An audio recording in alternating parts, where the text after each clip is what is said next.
বাংলা সাহিত্যের রহস্য, রোমাঞ্চ এবং কিছু ভয়ের গল্পে ভরা এই বিশেষ নিবেদন শুধুমাত্র আপনার জন্য। ঝরা পাতার মতো বইয়ের পাতা থেকে বেছে নেওয়া বেশ কিছু মণিমাণিক্যের সম্ভার নিয়ে হাজির হয় ঝরা পাতা ইউটিউব চ্যানেল। আজকের পর্বে শুনুন সত্যজিৎ রায়ের বাদুড় বিভীষিকা। সত্যজিৎ রায় ছাড়া বাংলা চলচ্চিত্র ও সাহিত্য জগৎ অসম্পূর্ণ। ছোট গল্প থেকে শুরু করে অসামান্য ভৌতিক গল্পের স্রষ্টা তিনি। গল্পকার সত্যজিৎ রায়ের এক অসামান্য অতিলৌকিক সৃষ্টি আজকের গল্প, যা বুদ্ধি দিয়ে ব্যাখ্যা করা যায় না।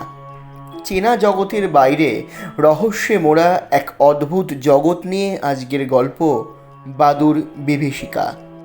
আজকের গল্পটি প্রথম প্রকাশিত হয় সন্দেশ পত্রিকায় মাঘ 1370 বঙ্গাব্দে। প্রধান চরিত্রে লেখক মধুসূদন, তিনকড়ি বাবু এবং জগদীশ পার্সিভাল মুখার্জি। গল্প পাঠে বিজয়। শুরু হচ্ছে আজকের গল্প বাদুড় বিভীষিকা।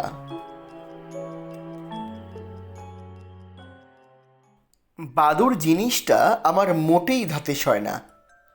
আমার ভবানীপুরের ফ্ল্যাটের ঘরে মাঝে মাঝে যখন সন্ধ্যের দিকে জানলার গড়া দিয়ে নিঃশব্দে এক একটা চামচিকে ঢুকে পড়ে, তখন বাধ্য হয়েই আমাকে কাজ বন্ধ করে দিতে হয়।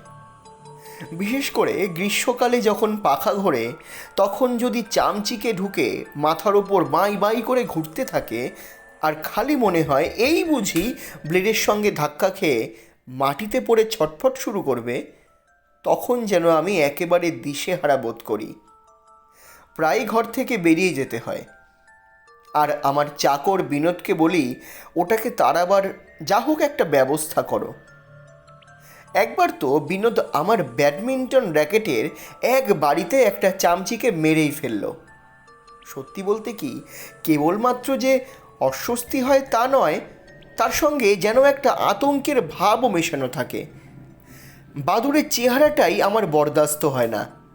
না পাখি না জানোয়ার, তার উপরে ওই যে মাথা নিচু করে পা দিয়ে গাছের ডাল আঁকড়িয়ে ঝুলে থাকা, এসব মিলিয়ে মনে হয় বাদুড় জীবটার অস্তিত্ব না থাকলেই বোধহয় ভালো ছিল। কলকাতায় আমার ঘরে চামচিকে এতবার ঢুকেছে যে আমার তো এক এক সময় মনে হয়েছে আমার ওপর বুঝি জানোয়ারটার একটা পক্ষপাতিত্ব রয়েছে।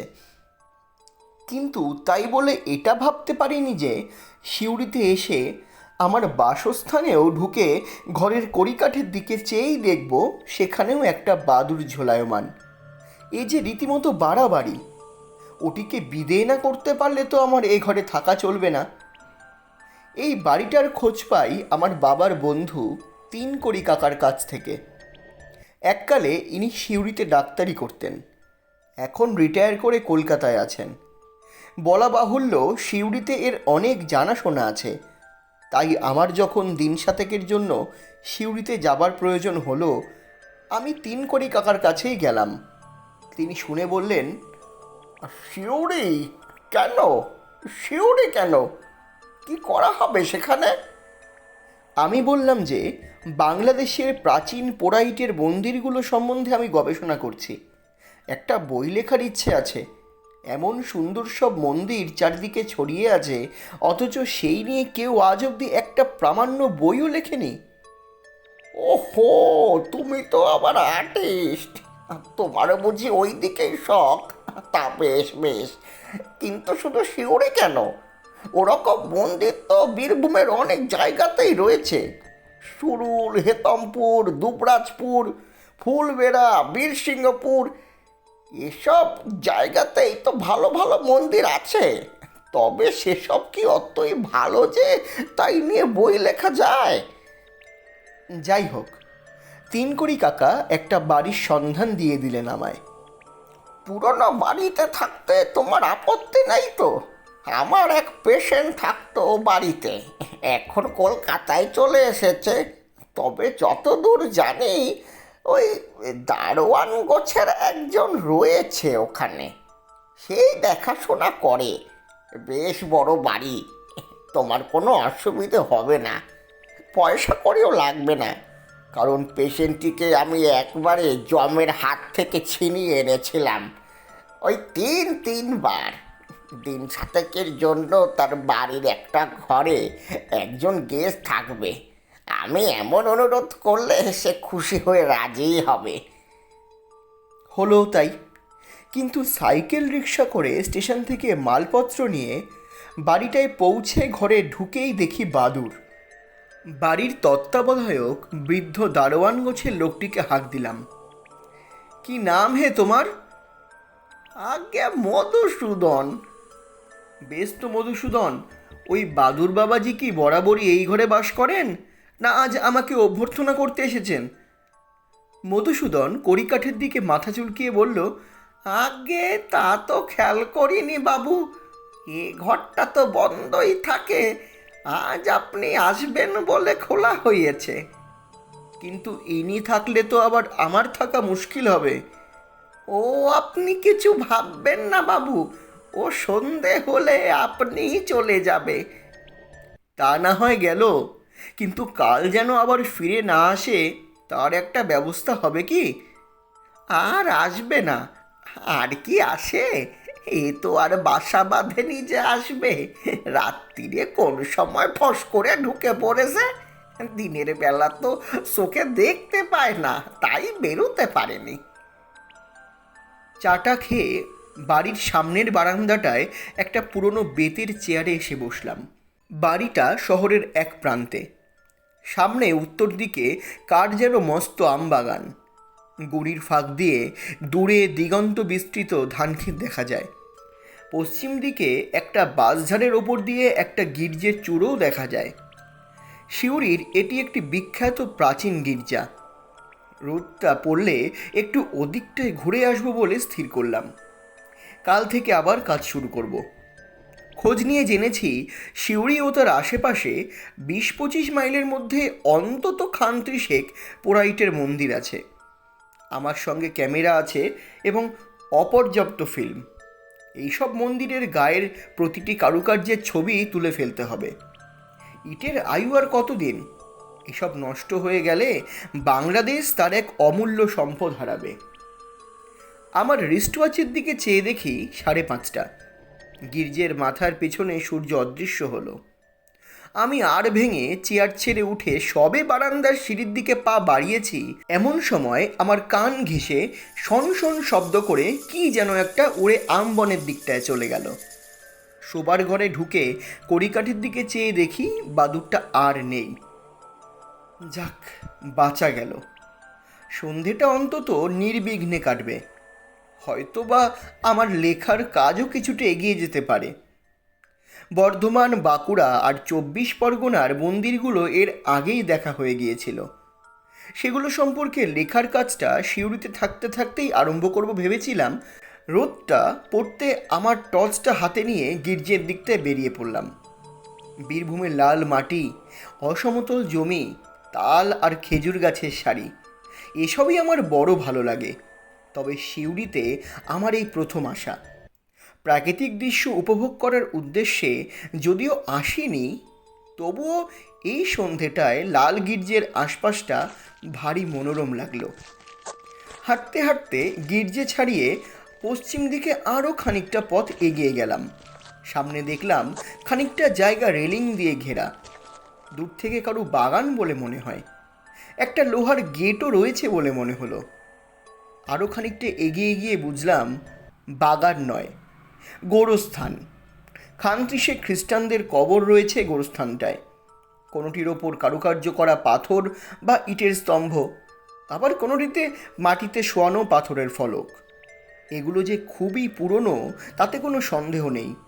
স্তম্ভগুলিতে ফাটল ধরেছে, আবার ফাটলের মধ্যে এক একটাতে অশ্বত্থের চারাও গজিয়েছে। গেটটা খোলাই ছিল। ভেতরে ঢুকে ফলকের উপর অস্পষ্ট লেখাগুলো পড়তে চেষ্টা করলাম। দেখলাম একটায় লেখা রয়েছে সন 1793, আরেকটায় 1788। সবই সাহেবদের কবর। ইংরেজ রাজত্বে গোড়ার যুগে ভারতবর্ষে এসে নানা মহামারীর প্রকোপে অধিকাংশেরই অল্প বয়সে মৃত্যু হয়েছে। একটা ফলকে লেখাটা একটু স্পষ্ট আছে দেখে আমার টর্চ জ্বালিয়ে ঝুঁকে সেটা পড়তে যাব, এমন সময় আমার পিছনেই যেন একটা পায়ের শব্দ পেলাম। ঘুরে দেখি একটি মাঝবয়সী বেটে গোছের লোক হাত দশেক দূরে দাঁড়িয়ে আমারই দিকে হাসি হাসি মুখ করে চেয়ে আছে। লোকটার পরনে একটা কালো আলপাকার কোট, একটা ছাই রঙের প্যান্টুলুন আর হাতে একটা তালি দেওয়া ছাতা। আপনি বাদুড় জিনিসটা বিশেষ পছন্দ করেন না, তাই না? ভদ্রলোকের কথায় চমকে উঠলাম। এটা সে জানলো কি করে?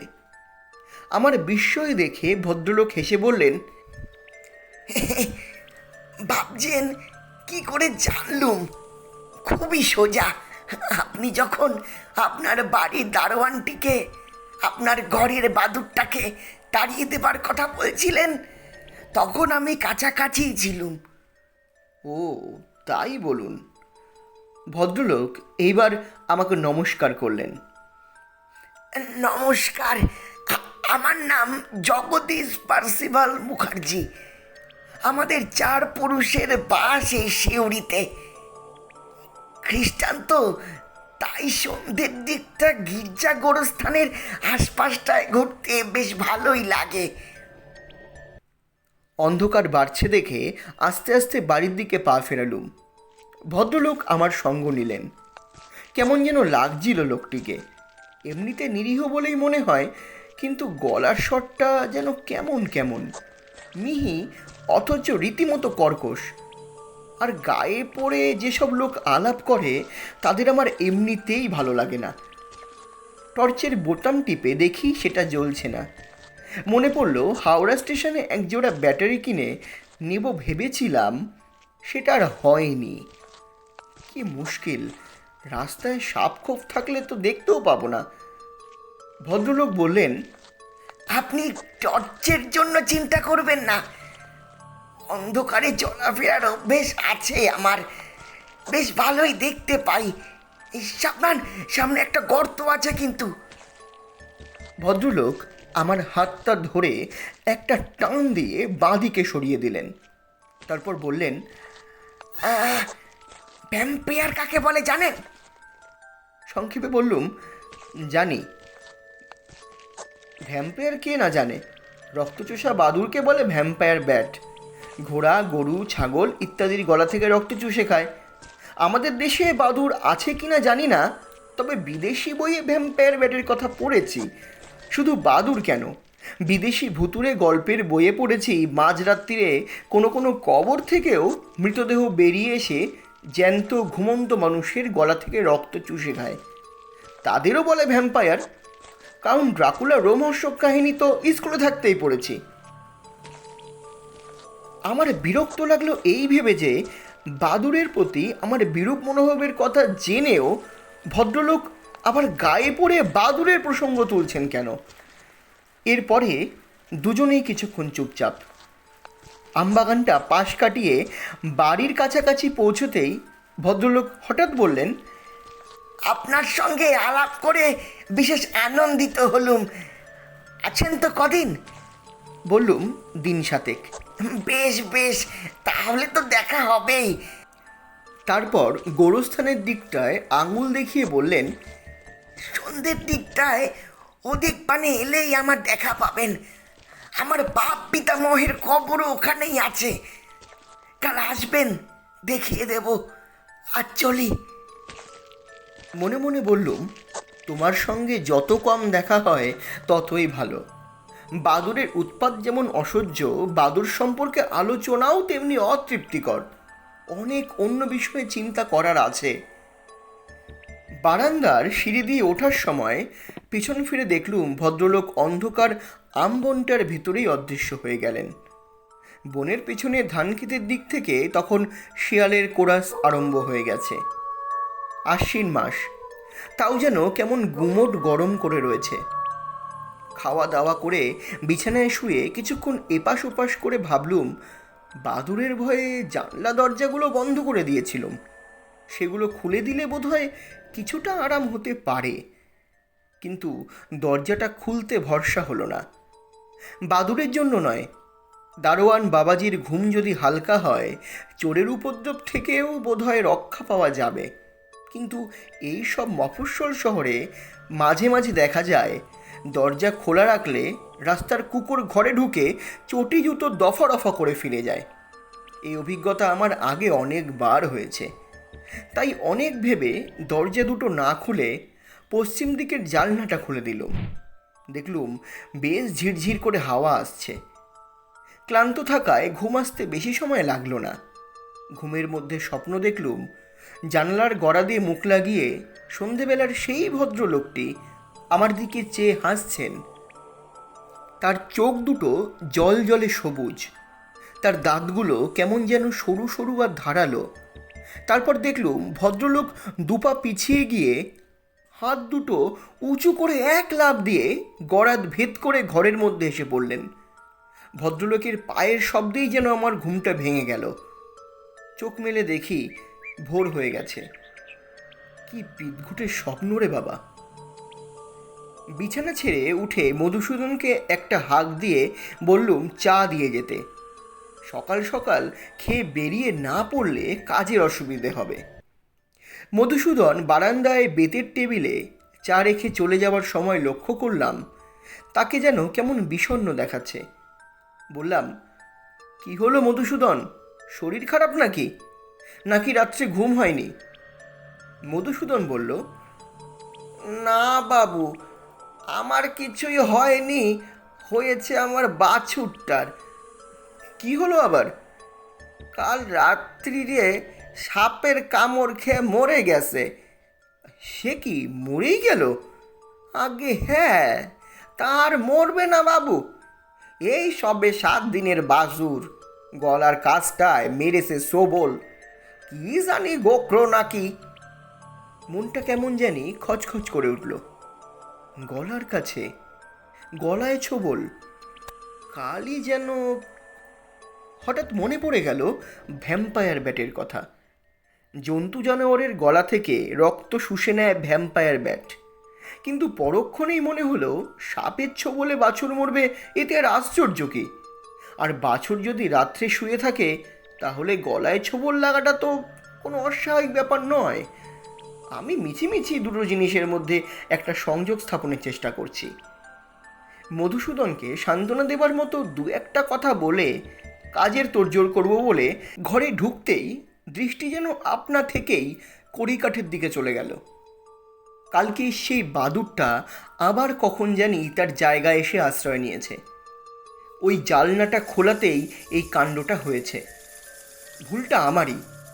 মনে মনে স্থির করলাম আজ রাত্রে যত গোমটি হোক না কেন দরজা জানালা সব বন্ধ করেই রেখে দেব। সারাদিন মন্দির দেখে বেশ আনন্দেই কাটল। অষ্টাদশ ও ঊনবিংশ শতাব্দীর এই পোড়া ইটের মন্দিরের গায়ের কাজ দেখে সত্যি স্তম্ভিত হতে হয়। হেতমপুর থেকে বাসে করে ফিরে সিউড়ি এসে যখন পৌঁছলাম তখন 4:30। বাড়ি ফেরার পথ ছিল গোরস্থানটার পাশ দিয়েই। সারাদিনের কাজের মধ্যে কালকে সেই ভদ্রলোকটির কথা প্রায় ভুলেই গিয়েছিলাম। তাই গোরস্থানের বাইরে সজনে গাছটার নিচে হঠাৎ তাকে দেখে কেমন যেন চমকে উঠলাম। পর মুহূর্তেই মনে হলো লোকটাকে না দেখতে পাওয়ার ভান করে এড়িয়ে যেতে পারলে খুব সুবিধে হয়, কিন্তু সে আর হবার জো নেই। মাথা হেট করে হাঁটার স্পিড যেই বাড়িয়েছি অমনি ভদ্রলোক লাফাতে লাফাতে এগিয়ে এসে আমার হাত ধরে ফেললেন। রাত্রিরে ভালো ঘুম হয়েছিল? আমি সংক্ষেপে বললাম, হ্যাঁ, বলে এগোতে আরম্ভ করলাম। কিন্তু দেখলাম আজও ভদ্রলোক আমার সঙ্গ ছাড়বেন না। আমার দ্রুত পদক্ষেপের সঙ্গে পা মিলিয়ে তিনিও হাঁটতে থাকলেন। বললেন, আমার আবার কি বাতিক জানেন, রাত্রে আমি একদম ঘুমোতে পারি না। দিনের বেলাটা কষে ঘুমিয়ে নিই, আর সন্ধ্যে থেকে সারা রাত এদিক ওদিক বেরিয়ে বেড়াই। এই ঘোড়ায় যে কি আনন্দ পাই তা আপনাকে কি করে বোঝাবো। এই গোরস্থানের ভেতরে এবং আশেপাশে যে কত দেখবার ও শোনবার জিনিস আছে তা আপনি জানেন? এই যে এরা সব মাটির তলায় কাঠের বাক্সের মধ্যে বছরের পর বছর বন্দি অবস্থায় কাটিয়ে দিচ্ছে, এদের অতৃপ্ত বাসনার কথা আপনি কি জানেন? এরা কি কেউ এইভাবে বন্দি থাকতে চায়? কেউ চায় না। সকলেই মনে মনে ভাবে একবারটি যদি বেরিয়ে আসতে পারি। কিন্তু মুশকিল কি জানেন, এই বেরোনোর রহস্যটি সকলের জানা নেই। সেই শোকে তারা কেউ কাঁদে, কেউ ঘুমায়, কেউ বা ঘন ঘন দীর্ঘশ্বাস ফেলে। মাঝরাত্রিরে যখন চারিদিকে নিস্তব্ধ হয়ে যায়, শিয়াল যখন ঘুমিয়ে পড়ে, ঝিঝি পোকা যখন ডেকে ডেকে ক্লান্ত হয়ে যায়, তখন যাদের শ্রবণ শক্তি খুব তীক্ষ্ণ, এই যেমন আমার, তারা এই সব মাটির নিচে কাঠের বাক্সে বন্দি প্রাণীদের শোকোচ্ছ্বাস শুনতে পায়। অবশ্যই ওই যে বললাম, কান খুব ভালো হওয়া চাই। আমার চোখ কান দুটোই খুব ভালো, ঠিক বাদুড়ের মতো। মনে মনে ভাবলাম, মধুসূদনকে এই লোকটির কথা জিজ্ঞেস করতে হবে। একে জিজ্ঞেস করে সঠিক উত্তর পাওয়া যাবে বলে আমার ভরসা হয় না। কদিনের বাসিন্দাইনি, কি করেন ভদ্রলোক, কোথায় এর বাড়ি? আমার পেছনে হাঁটতে হাঁটতে ভদ্রলোক বলে চললেন, আমি সকলের সঙ্গে বিশেষ একটা এগিয়ে এসে আলাপ করি না, কিন্তু আপনার সঙ্গে করলাম। আশা করি যে কটা দিন আছেন আপনার সঙ্গ থেকে আমাকে বঞ্চিত করবেন না। আমি এবার আর রাগ সামলাতে পারলাম না। হাঁটা থামিয়ে লোকটির দিকে ঘুরে বললাম, দেখুন মশাই, আমি 7 দিনের জন্য এসেছি এখানে। বিস্তর কাজ রয়েছে আমার। আপনাকে সঙ্গ দেওয়ার সুযোগ হবে বলে আমি মনে করি না। ভদ্রলোক যেন প্রথমটা আমার কথা শুনে একটু মুষড়ে পড়লেন। তারপর মৃদু অথচ বেশ দৃঢ় কণ্ঠে ঈষৎ হাসি মাখিয়ে বললেন, আপনি আমাকে সঙ্গ না দিলেও আমি তো আপনাকে দিতে পারি। আর আপনি যে সময়টা কাজ করেন, অর্থাৎ দিনের বেলা, আমি সেই সময়টার কথা বলছিলাম না। আর বৃথা সময় নষ্ট করে লাভ নেই। সংক্ষেপে নমস্কার বলে আমি বাড়ির দিকে পা চালালাম। রাত্রে খাবার সময় মধুসূদনকে লোকটির কথা জিজ্ঞেস করলাম। মধু মাথা চুলকে বললে, আগে জগদীশ মুখুজ্জে বলে কাউকে। তারপর একটু ভেবে বললেন, হ্যাঁ হ্যাঁ বাবু, হ্যাঁ, দাঁড়ান দাঁড়ান, বেটে খাতে মানুষ, কোট প্যান্টুলন পরেন, গায়ের রং ময়লা। হ্যাঁ হ্যাঁ। ও, আরে আর তো বাবু, ওর মাথা খারাপ। সে তো হাসপাতালে ছিল এই কিছুদিন আগে অবধি, তবে এখন শুনছি তার ব্যামো সেরেছে। তাকে চিনলেন কি করে বাবু? তাকে তো অনেক দিন দেখিনি। ওর বাপ নীলমণি মুখুজ্জে ছিলেন পাদ্রী সাহেব, খুব ভালো লোক, তবে তিনিও শুনেছিল মাথার ব্যামোতেই মারা গিয়েছিলেন। আর আমি কথা বাড়ালাম না। কেবল বাদুরটার কথা সকালে বলা হয়নি সেটা বলে বললাম, অবশ্যই দোষটা আমারই। জানলাটা খুলে ঘুমিয়েছিলাম কাল। ওটার যে মাঝের গরাদ নেই সেটা খেয়ালই ছিল না আমার। মধুসূদন বলল, এক কাজ করব বাবু, কাল ওই ফাঁকাটা বন্ধ করে দেব। আজকে রাতটা বরং জানলাটা ভেজানোই থাক। সারাদিন মন্দির নিয়ে যেসব কাজ করেছি, রাত্রে খাতা খুলে সেগুলো সম্বন্ধে এক প্রস্তু লিখে ফেললাম। ক্যামেরায় আর ফিল্ম ছিল না। বাক্স খুলে আগামীকালের জন্য নতুন ফিল্ম ভরলাম। জানলার দিকে বাইরে তাকিয়ে দেখি গতকালের জমা মেঘ কেটে গিয়ে চাঁদের আলোয় বাইরেটা তকতক করছে। লেখার কাজ শেষ করে বারান্দায় এসে বেতের চেয়ারটায় কিছুক্ষণ চুপচাপ বসে রইলাম। 11টার কাছাকাছি উঠে 1 গ্লাস ঠান্ডা জল খেয়ে বিছানায় এসে শুলাম। মনে মনে ভাবলাম, আজকালকার বৈজ্ঞানিক যুগে জগদীশবাবুর কথাগুলো সত্যি হাস্যকর। স্থির করলাম, হাসপাতালে জগদীশবাবুর কী চিকিৎসা হয়েছিল এবং কোন ডাক্তার চিকিৎসা করেছিলেন সেটা একবার খোঁজ নিতে হবে। মেঘ কেটে গিয়ে গুমোট ভাবটাও কেটে গিয়েছিল, তাই জানালা দরজা বন্ধ করাতেও কোনো অসুবিধে লাগছিল না। বরঞ্চ পাতলা চাদর যেটা এনেছিলাম সেটা আজ গায়ে দিতে হলো। চোখ বুজের অল্পক্ষণের মধ্যেই বোধহয় ঘুমিয়ে পড়েছিলাম। কটার সময় যে ঘুমটা ভাঙলো জানি না, আর ভাঙার কিছুক্ষণ পরে পর্যন্ত কেন যে ভাঙলো সেটা ঠিক বুঝতে পারছিলাম না। তারপর হঠাৎ পূব দিকের দেয়ালে একটা চতুষ্কোণ চাঁদের আলো দেখেই বুকের ভিতরটা ধড়াস করে উঠল। জানালাটা কখন জানি খুলে গেছে, সেই জানালা দিয়ে চাঁদের আলো এসে দেয়ালে পড়েছে।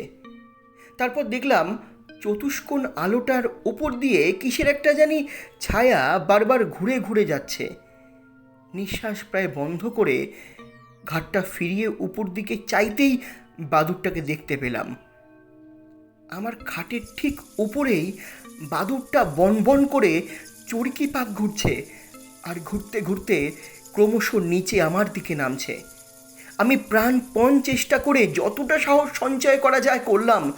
এই অবস্থায় দুর্বল হলে অনিবার্য বিপদ।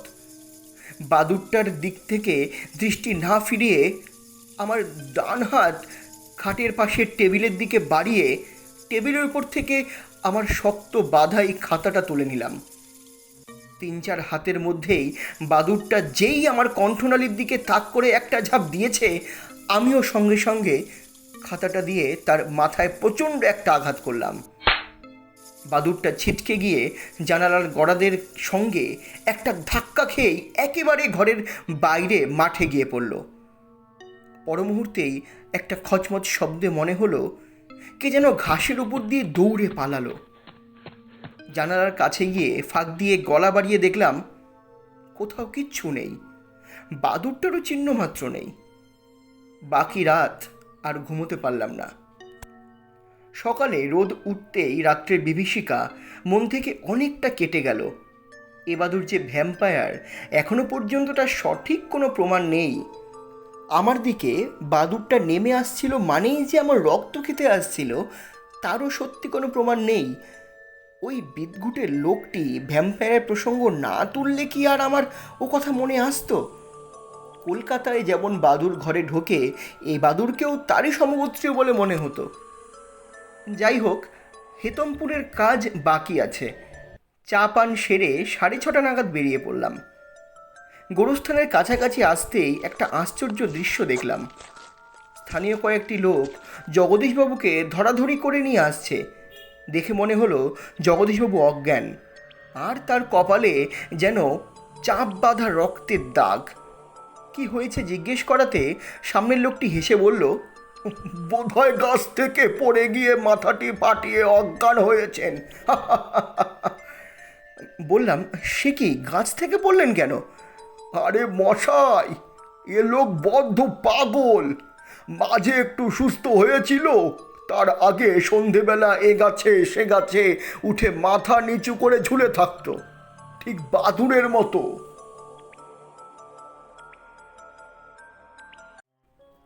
শুনছিলেন সত্যজিৎ রায়ের রচনা বাদুর বিভীষিকা। গল্প পাঠে বিজয়, অন্যান্য চরিত্রে ঝরা পাতা টিম। সমগ্র পরিচালনা এবং পরিকল্পনা study academy the symbol of education. Poster design Charulipi এবং মিউজিক ডিজাইনে রয়েছে তরঙ্গ দ্য আলটিমেট মিউজিক। দেখা হচ্ছে পরবর্তী সপ্তাহে নতুন কোনো গল্প অথবা কবিতা নিয়ে। ততক্ষণ শুনতে থাকুন, পাশে থাকুন ঝরাপাতা ইউটিউব চ্যানেলের। ঝরাপাতা, কবিতার ও গল্পের কথা বিজয়ের সঙ্গে। চ্যানেলটি যারা এখনও সাবস্ক্রাইব করেননি, সাবস্ক্রাইব করে পাশে থাকুন এবং লাইক, শেয়ার, কমেন্ট করতে ভুলবেন না। দেখা হচ্ছে পরের সপ্তাহে। ধন্যবাদ।